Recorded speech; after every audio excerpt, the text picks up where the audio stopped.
دنیا اور جہنم کی آگ کا فرق، یعنی دنیا کی آگ اور جہنم کی آگ میں فرق کیا ہے؟ دوزخ کی آگ اور دنیا کی آگ میں کچھ فرق ہے۔ ایک فرق تو یہ ہے کہ دنیا کی آگ نیک اور بد کو جلاتی ہے، دونوں کو جلا دیتی ہے۔ عام دستور یہی ہے۔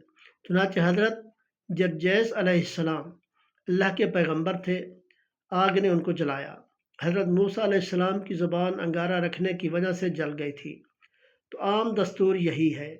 ہاں، جب اللہ تعالیٰ چاہتے ہیں تو نہیں بھی چلاتی، جیسے سیدنا حضرت ابراہیم علیہ السلام کے بارے میں فرمایا، قُلْنَا يَا نَارُ كُونِي بَرْدًا وَسَلَامًا عَلَىٰ ابراہیم، مگر یہ اللہ رب العزت کی قدرت تھی۔ تو عام سنت مبارکہ یہی ہے کہ آگ جلاتی ہے، نیک آدمی کو بھی جلائے گی، برے کو بھی جلائے گی، لیکن دوزخ کی آگ فقط گناہ گاروں کو ہی جلائے گی اور نیکوں کو کچھ نقصان نہیں دے گی۔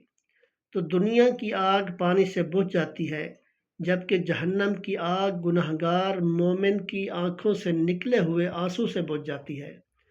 تو مومن کا نور ایمان کی جہنم کی آگ کو ختم کر دیتا ہے۔ اس لیے مومن جب پل صراط سے گزریں گے تو جہنم پکارے گی، المرء یا مومن، اے مومن جلدی کر، اسرع یا مومن، اے مومن جلدی کر، فإن نورک اطفأ ناری، تیرے ایمان کے نور نے میری آگ کو بجھا ڈالا۔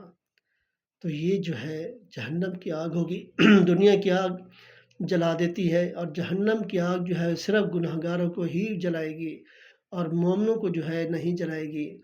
تو ان سے کہے گی کہ جلدی سے آپ گزر جائیں۔